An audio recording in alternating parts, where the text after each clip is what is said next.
Welcome to the Leigh-On-Sea History Channel, where we walk the seashore of the past.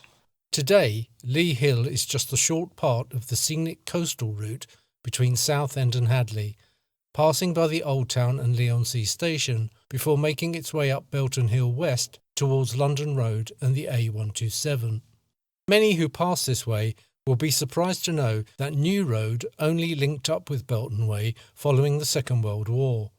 Prior to this, traffic had to turn left at the Ship Inn and make its way into the Old Town by passing over a level crossing that was later closed and replaced by a footbridge. Prior to 1958, there was no road bridge at the western end of the High Street either, so the Old Town was effectively a dead end for traffic travelling east to west, the reverse of its current layout. As has been stated in previous videos, for over 1,000 years, Leigh Hill was the only way in and out of the old fishing village, apart from a few footpaths, and this remained the case long after the coming of the railway in 1854. In its heyday before the rise of the Broadway, Leigh Hill was regarded by locals as a continuation of the Old Town High Street and was home to a great many shops, restaurants, and at one time even its own bank. This latter seeming particularly unbelievable when today Leigh has no banks at all. In this etching we see Leigh Hill circa 1847. Note the chimney on the far left, marked on a map of 1845 as the old lime kiln. There is no development on the north side below the row at the top, known as Sea Villas, which survive to this day and are shown here in the Edwardian era. And on the southern side of Leigh Hill, there are no buildings east of the Bank House, seen here prior to its use as a bank, having been built in the 1750s, probably by the Hadleigh family, who are memorialised in St Clement's. Even before the arrival of the railway, Leigh Hill was known locally as Horse Hill, taking its name from the beasts that pulled heavy loads up the steep incline from the wharves in the Old Town. The large rocks seen in the road here were used as chocks behind the cartwheels to give the hard-working shire horses a breather halfway. We begin our journey proper at the foot of the hill outside the former Ship Inn, which amazingly, since its closure in 2017, has not been converted into luxury flats. Thankfully, this historic building will enjoy a new lease of life as the Ship Hotel, which opened in 2025. There will even be a dog-friendly bar, which is good news for locals, and its new owners seem to have a refreshing appreciation of local history. See a link to the hotel in the description. However, seen here is the original Ship Inn. Canon John Bundock, in his book Old Leigh, believed that the central part of the building may have been a part of the mansion house mentioned in a deed dated to 1773, belonging to Thomas Stevens. It was originally a mariner's house surrounded by fields, and the field to the north behind the Ship Inn was once known as Beacon Field, presumably in earlier times the site of a beacon. Indeed, in 1626, a property called Beacon House stood on this land that now forms Leigh Park Road. Thomas Stevens' mansion house became a public house in the 18th century, with a licence transferred from an earlier public house, the George Inn. It was perfectly placed at the foot of Leigh Hill and Church Hill Lane, the latter being one of the 4 original footpaths that made their way up the hill from the Old Town to Chess Lane on the cliff top. When Chess Lane was absorbed into the grounds of the rectory at the behest of the Reverend Robert Eden, circa 1837, Church Hill Lane and 2 other footpaths disappeared completely. The only original footpath remaining today is the truncated Billet Lane. Church Hill Lane was roughly where Hillside Road, that leads off Leigh Park Road, is today. As its name suggests, it was originally the path people used to make their way to the western entrance of St Clement's. It was 12 foot wide and was strewn with cockle shells from Canvey Island to keep it clean. Reverend Eden created Church Hill to replace it, which was originally called Little Hill, and being considerably steeper than Church Hill Lane, it proved impossible for coffins to be carried up the new steeper hill, so the Old Town dead were from then on carried up Leigh Hill in a carriage or cart entering the churchyard from the east. The part of New Road that heads west just beyond the Ship Hotel today was once known as Hog Lane, which met Church Hall Lane and Leigh Hill, where the medieval town square was once located before the arrival of the railway. In the 19th century, there was a dispute in this location when some residents accused others of allowing their hogs to block the way. This was clearly at one time a very porcine area. The frontage on the western side of the old Ship Inn, shown here, was probably added later. The entire building was later rebuilt in the form that is familiar today. The pub played a major role in the community life, offering a meeting place for various clubs and societies. This included the Admirable Society of Dredgers and Fishermen of Leigh, formed in 1805. The Ancient Order of Foresters held their first meeting at the ship in 1868. Other groups included Leigh Cricket Club and the British Sea Anglers Society. Up the hill east of the Ship Inn was a large private house that stood in its own grounds, which eventually became known as Eden Lodge. It was situated behind today's Norman Terrace. This building had quite a long and varied history. In the early years of the 17th century, it was the residence of the famous mariner Richard Chester, who was one of the elder brethren of Trinity House, who oversaw pilots on the Thames and later oversaw the lighthouses of Great Britain. Chester was master of the society in 1615 and also owned a large weatherboarded house on Lee Strand that we have studied in a previous video about the High Street. The lodge later became yet another public house called the Queen's Head before becoming the Angel and finally the King's Head. Eventually it became a part of the gin distillery of Lazarus & Co. during the early 19th century. The building became a private house again in 1835 and took the name of its new owner, the Reverend Robert Eden, rector of St Clement's. When Eden moved on to another parish in 1850, he remained owner of Eden House for a further 12 years, eventually selling it in 1862 for £620. It was bought by a local grocer, Henry Thompson, who was also the organist at St Clement's. Thompson was apparently the protégé of Reverend Eden, who spotted his musical ability. In 1891, Isabella Gethin Thackeray, widow of the novelist William Makepeace Thackeray, the author of Vanity Fair, was being cared for by Thompson and his wife at Eden Lodge. Isabella had suffered from depression since 1840, following the birth of her third child. Over time she was committed to various asylums, and she outlived her husband by 30 years, and the unfortunate lady died aged 77 at Eden Lodge on the 11th of January 1894. Eden Lodge is described in one obituary as a private asylum, and apoplexy is given as her cause of death. Contrary to local legend, she is not buried in Leigh Cemetery on London Road and rests at Kensal Green Cemetery with her famous husband, who was second only to Dickens in popularity during the Victorian era. However, 20 years earlier, in the 1880s, Henry Thompson sold some of his land, and Norman Terrace was constructed in front of the old house. Quite why Thompson compromised his view of the estuary in this way is unclear. He doesn't appear to have needed the money. Thompson died in 1899, and by 1901 his widow had left Leigh. Exactly when Eden House was demolished is unknown, but most likely in the early years of the last century. As we can see from this photo looking north, the level crossing into the old town was positioned almost opposite the Ship Inn. In this earlier picture, taken outside the ship and facing south, we see the northern gate of the level crossing. The old building to the left survived the coming of the railway and was for a time an estate agent's office. It was eventually demolished in the early 20th century. Across the tracks we can see the up platform of the second Leigh station, which is now the Sailing Club. Note the shrimp baskets in the storeroom, awaiting transportation to Billingsgate Market via Fenchurch Street. To the left of this building we see the view up Leigh Hill. The first shop was Mr. James Henry Johnson's grocery, bakery and off-licence. James opened his shop on the 7th of August 1889 and remained at the address until 1923. He opened 6 days a week from 8 a.m. to 6 p.m. He leased the property from another baker, John Aldridge, for £38 per annum. James was the church warden at St Clement's for 36 years, and when he retired in 1923, he moved to a house off the Broadway. His former shop was eventually demolished by the council in 1943 to make way for a road that never happened. To the left of James' shop was Mr. Stivey, the newsagent, and then Wop Robinson's fish shop. Where these buildings once stood, there is now a footbridge and a car park besides the rebuilt Bell Hotel. the history of which was covered in our video about the High Street, Part 1.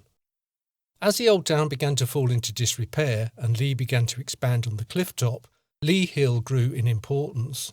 Shops thrived here as both the first and second station buildings were located close by, which meant considerable passing trade, and builders still sought applications to build flats above the shops on Leigh Hill well into the 1920s. Prior to the growth of the Broadway, Leigh Hill for a brief period enjoyed the status of the old town's high street. During this time there was a plethora of shops including William Brinsmead Limited, who sold gramophones and offered piano tuning and repairs. Butchers' shops were represented by the Cotgrove brothers, Edwin and Benjamin. There were bakers, including the Emerys, and many more, including hairdressers, tobacconists, a fish shop, antique dealers, and a car hire firm. Cafes like Wendy's existed to serve tourists and locals alike, with teas, ice cream, and cakes. Seen here are shops at the foot of Leigh Hill south side. On the extreme right, the footbridge over the railway is just visible. The lower part of Leigh Hill was, for some reason, briefly known as Turnpike Row, around 1841. Here we see the local postman with his dog.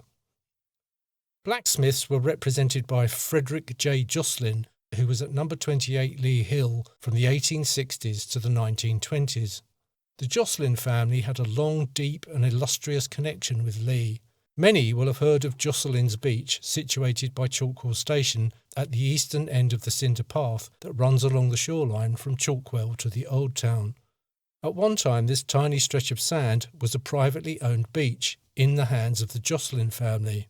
It is the subject of a wonderful local memoir that I highly recommend called Joselyne's Beach by Arthur Sonny Josselyn. Sonny's father was also called Arthur, and he bought the beach in 1909 and it remained in the family until 1948 when the council refused to renew their lease, no doubt as it stood in the way of their insane plan to build a road to the west that would have blighted the shoreline forever and obliterated the old town. It was Sonny's ancestor John Joselyn who first arrived at Leigh in 1780 and worked at the old smithy opposite the foot of what is now Church Hill. The old smithy, seen here on the right, is long gone, but the weatherboarded building that served as a coach house and family home still remains. This building must be kept safe from the ever-circling barbarian developers at all costs. It is all that remains of the 18th century Joselyn Square that once stood on the south side of Leigh Hill and which belonged to Sonny's family, and it is also the last survivor of so many vanished properties like Prospect Row. The 18th century blacksmith John Joselyn also owned the King's Head Inn, positioned where Leigh Sailing Club stands today. The blacksmith was integral to life at a time of the horse-drawn vehicle, and the business flourished, passing from father to son or sons down the years. Sonny, who was born in 1903, recalled his father's Victorian childhood. Left to his own devices, with all and every day free, much of his time was spent in the blacksmith's shop, perhaps more so when the comfort of the forge glowed red during winter. Frederick Joselyn, who ran the smithy into the 1920s, was the last in line, because his brother Arthur, Sonny's father, did not become a blacksmith and, as previously mentioned, ran his private beach until his untimely death in 1917. Pictured here in 1910, on the extreme left we see a rare surviving building only recently erected at the time of this photo. Here it is today. However, in 1966, having once been a textile dye business, the shop was derelict when Dennis and Mayor Hill came to view the ground floor with a view to converting it and opening a new business venture. They recalled stepping through a shattered window pane to enter the building. The couple could see the shop's potential, and when the first floor flat, which was described at the time as a festering bedsit, became available, they decided to convert it into a mezzanine floor. The restaurant, or dining establishment as it became known, was called Oscar's, and it would flourish on Leigh Hill for just over 40 years. The aptly named Hills transformed this once derelict building into a place that offered diners good food and nightly entertainment. Dennis recalled proudly, "One of our greatest accolades was that the South Essex pub landladies, who know a thing or two about catering, chose to hold their lunches with us." Oscar's earned a place in the Good Food Guide, and its reputation spread far and wide, eventually taking bookings from as far away as New York, Brussels and London. Oscars is credited with putting Southend on the gastronomic map at a time when diners' tastes and expectations were changing fast. There are two stories connected with the naming of the restaurant. One claims it was an acronym standing for Original Specialised Catering and Restaurant Services. However, Dennis, who had some experience in catering, said in a 2007 interview, "The date above the door said 1901, and we took our cue from that. We decided on an Edwardian-themed restaurant and stuck to it." Inspired by the famous Café Royal and its connection with Oscar Wilde during that stylish era, everything became geared towards this theme, and the name came from that. The menus were designed in the style of the artist Aubrey Beardsley, a friend of Wilde's. At a time when shops like Bieber were bringing back glamour from an earlier era, this was a perfect theme and good business sense. The decor was a major part of the restaurant's attraction. Much of the furniture was acquired at an auction following the demolition of the old Victoria Hotel in Victoria. "We were able to get genuine period chairs for about 4 shillings, Dennis recalled, which is about 20 pence today. Their signature dish was the plank steak, a large mixed grill served on a piece of wood with a groove around the edge to stop the juices escaping. On the entertainment side, there was a pianola, a self-playing piano operated by pre-programmed perforated paper that could produce a Viennese waltz, New Orleans jazz, and the backing music for Gilbert and Sullivan opera. There was also resident pianist and never-ending good time guy Doug Ackerley, who Dennis remembered as a musical genius. He was 6 foot tall and 6 foot wide, and he drank like a fish." Every week, an advert in the local paper let people know that there was always something going on at Oscars. They would hold a New Orleans festival in February and an Austrian festival in October. Oscars was also the venue for a great many Christmas parties and looked splendid, decked out in festive trappings. Wedding receptions were also a regular feature at Oscars. The Hills made Leigh Hill their own, and the restaurant thrived well into the 1970s, as this menu shows. But changing tastes and an ailing economy, the general decline of Leigh Hill, plus that perennial problem lack of parking space, forced the Hills to withdraw from the business they had founded. Their tremendous energy, sense of style and fun ensured that this wonderful eating establishment continued into the 21st century. Sadly, Oscars closed its doors for good on New Year's Eve 2006. Just east of Oscars is the previously mentioned Norman Terrace, seen here today, which was built in the 1880s, and its earliest inhabitants give us a roll call of famous Leigh-On-Sea family names, including the Cotgroves, Robinsons, Emerys, Frosts and Osbornes. Here we see the view today up Leigh Hill, with Norman Terrace on the left. On the left of this old photo, we can just see the retaining wall in front of Norman Terrace. To the right is Fred Joscelyn's blacksmith shop. Further up, Mrs. F. Brewer stands at the door of her butcher's shop. H. N. Bride wrote about the poverty and distress in Victorian Leigh, writing, "Occasionally distress was so acute that a soup kitchen was opened in 1866. It was at Mrs. Brewer's. The days were Tuesdays, Thursdays and Saturdays, and the soup was sold at 1 penny a quart." The Southend Standard of 16th of April 1866 wrote, "The soup kitchen at Mrs. Brewer's, which has proved a boon to many poor families in Leigh through the low price at which good soup was supplied, closed its winter work on Saturday last." Seen here a century ago in 1925 is a grocer's shop on the right and Cotgrove's butcher's further up on the left with the awning. The Cotgrove brothers, Edwin and Benjamin, supplied home-killed meat out of a property known as Mid Hill House, which is seen here as it looks today, opposite the Bank House on the north side of Leigh Hill. Just before Mid Hill House, on the extreme left, we can see some old cottages. Sadly, these lovely old buildings no longer exist. The Grade 2 listed 18th century building Bank House is thought to have been constructed around 1750 by the Hadleigh family. Bank House has 2 stories to the front and 3 to the back. It takes its name from the period it was taken over by the London Provincial Bank in the late 19th century. Founded by banker and timber merchant Thomas Joselyn, the bank changed its name to the National Provincial Bank and started opening branches around the country. eventually totalling 122 in England and Wales, including the one in Leigh Hill. The National Provincial even issued its own banknotes, like the one seen here. The bank grew in stature and opened a lavish headquarters in the City of London at 15 Bishopsgate in 1866. At this time it had assets of over £3 million, which is several billion pounds today. The bank lasted for 137 years before being taken over by NatWest in 1970. The first manager of the Leigh branch was James Barefoot, who took up his position in the late 1890s. Between 1900 and 1910, Clifford North Cox became branch manager. The bank eventually closed and the house once again became a private residence. Between 1925 and 1930, it became a boarding house. At some point, it was converted into flats and bedsits. It was owned by Joan Ward between 1975 and 1982, and considerable renovation work took place. The building has a number of 18th century features. A window on the south side has 4 roundels with 19th century stained glass, and the music room boasts Art Nouveau features. Also on the south side of Leigh Hill, just east of the bank house, are the gardens, which were originally known as Leigh Gardens. Pictured here in 1978, Paddy Ballard captures 2 of the cottages in the gardens that were at one time inhabited by Leigh's customs officers.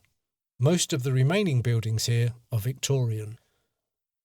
Up the hill and opposite the gardens is this property, known as the Old Schoolhouse, also photographed in 1978 by Paddy Ballard.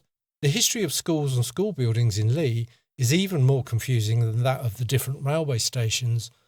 This building is known to have been in use as a school in the 1870s. Prior to that, there was a school at the bottom of Leigh Hill in the 1700s. However, the school in this building was a free school and instructed children in the Christian religion while teaching pupils how to read and write. The famous Herschel School will be dealt with in a video about Ridley Herschel, as will the national schools on Church Hill and the more recent one in North Street. Here is the building today, and note the school bell on the right of the property. In the 1930s, Slane & Son operated a garage out of this building, and there was at one time a petrol pump here. This may also have been the location of the car hire firm that operated on Leigh Hill. Seen here just left of centre is Hillside House, which was built in the 19th century and was owned by William Henry Harrison. In 1925, 100 years before the making of this video, an advertisement for number 1 and 2 Hillside House appeared in the local paper. It read, "Boarding house with 8 bedrooms, cafe and tea garden overlooking the sea. Large orchard and garden with stables, 2 minutes from the train station. Low rent, £875. The advert was answered by Sidney and Alice Cole, who sometime later purchased the property. The Coles ran the boarding house and tea room successfully on and off for many years, and by 1938 it was extremely busy and employed extra staff. Sadly, Alice Cole died in 1940, and eventually Sidney sold the property in 1950. Today, Hillside House is now one property. The house in the centre of this photo, at the junction of Leigh Hill and Cliff Parade, was built circa 1906 for William Joseph Young, founder of Young's Seafood Company. In 1805, Elizabeth Martha and Timothy Young started a business at Leigh which combined the catching and selling of fish. The business grew prosperous thanks to the whitebait caught at Leigh. In the 19th century, a fleet of Bawleys owned by William Joseph Young were an integral part of Leigh life. William was known at this time as the Whitebait King. Here is a letter dated June 22, 1929, sent by William Young to a boat builder, which shows the letter heading Sea View, Leigh-On-Sea. It was, unfortunately, demolished in the 1980s to make way for flats, which is a great shame because the upper part of Leigh Hill is otherwise the jewel in the crown of the Leigh Conservation Area. Before we turn left at the junction of Leigh Hill and Cliff Parade and visit Upper Leigh Hill, we must look at the stunning Prospect Villas, built on land that once made up part of the garden of Prospect House. It was built as 3 separate dwellings in 1880 by the Thorpe family. As already mentioned, here at the junction are Sea View Villas, which date back to at least 1847 and probably earlier.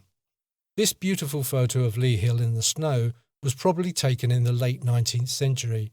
From that time on until the Second World War, Leigh Hill undoubtedly was at the height of its role as a shopping and leisure destination before the Broadway's expansion and domination. I, for one, would love to walk into this photograph and take a look around. Wouldn't you? As we make our way north up Leigh Hill, we find this building on the western side of the road that used to house Thorpe's undertakers, funeral furnishers, carpenters and builders. This business was founded in 1838 and continued at the same address well into the late 1980s. Thorpe's are still in business on the Broadway today. The Thorpe family were also responsible for building a great many houses and garages in the local area, including Shawfield Villas in 1888, seen here.